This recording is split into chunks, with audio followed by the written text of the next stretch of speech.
Praise the Lord. வெளிப்படுத்தல் 2ஆம் அதிகாரம் 4வது சபை குறித்து நம்ம பார்க்குறோம். தியத்ரா சபை. அதில் என்ன சொல்றாரு பாருங்க. ஆகிலும்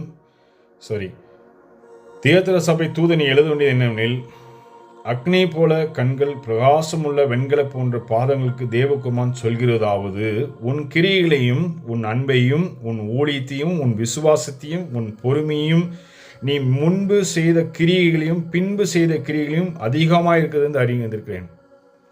ஆண்டவர் என்ன சொல்றாரு அந்த சபை குறித்து?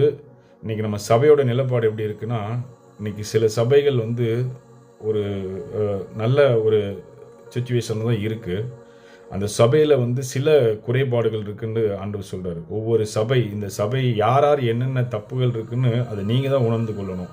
சபை என்ன யாருன்னா விசுவாசி தான் சபை. ஸோ சபைன்னா சர்ச்சு தான் பாவம் செய்து அப்படி கிடையாது.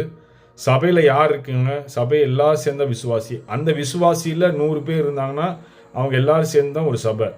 இப்போ இயேசு கூட 12 சீஷர் இருந்தாருங்க. அதில் ஒரு யூதாஸ், 2 பேர் பாவம் செஞ்சாங்க, பேதுருவும் யூதாஸும்.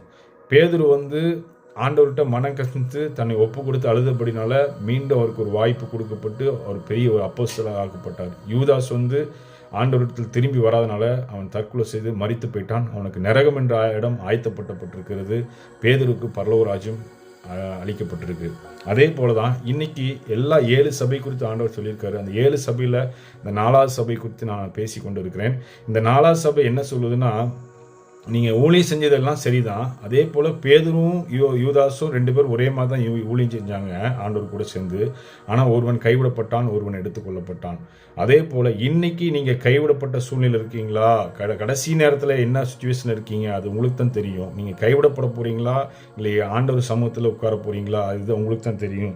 என்னன்னு பாருங்கள். ஆகிலும் உன் பேர் எனக்கு ஒரு குறை உண்டு, என்னில் தன்னை தீர்க்கதரிசி என்று சொல்கிறேன். எஸ்ஐபால் என்ற ஸ்திரீயின் என்னுடைய ஊழியக்காரனும் வேசித்தனங்களும் விக்கிரகங்களும் படைத்து புசிக்கிறதுக்கும் போதைக்கும் அந்த வேசித்தனத்துக்கும் விக்கிரகங்களுக்கும் ஆண்டவர் இன்னும் அதிகமாக நிறைய சபை இடம் கொடுத்துட்டு இருக்கு. அது ஒன்று யார் பாவம் செய்யறான்னு நமக்கு தெரியாது.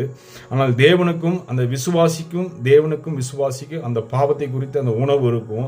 அவங்க இன்னைக்கு அந்த பாவத்திட்டு மனம் திரும்பினாங்கன்னா, கண்கள் வேசித்தனம்னா கண்கள் நிச்சயங்களில் விழுவது வேசித்தனம். விக்கிரகங்கள்னா எதை நீங்கள் ஆண்டவருக்கு கொடுக்க வேண்டிய நேரத்தை வேற எதுக்கு கொடுக்குறீங்க, அது விக்கிரகம். அதாவது ஞாயிற்றுக்கிழமை ஆராதனையில் நீங்கள் கலந்து கொள்ளாமல் தினந்தோறும் ஆண்டவருக்கு கொடுக்கக்கூடிய 1 மணி நேரத்தை நீங்கள் அந்த நேரத்துக்கு ஆண்டவர் கொடுக்காம வேற எதுக்காக கொடுத்தீங்கன்னா அது விக்கிரகம். இந்த 2 பாவத்திலிருந்து நீங்கள் விடுதலையாக்கி ஆண்டவர்கிட்ட மீண்டும் மனம் திரும்பினீங்கன்னா ஆண்டவர் உங்களை தப்பி வைப்பார். இயேசு சீக்கிரம் வரப்போகிறார். மனம் திரும்புங்கள், பரலோக ராஜ்யம் சமீபமாக இருக்கிறது. இந்த சத்தியம் இந்த உலகத்தில் எனக்கு சொல்றதுக்கு யாரும் இல்லை. இன்னைக்கு நிறைய பேர் இல்லை.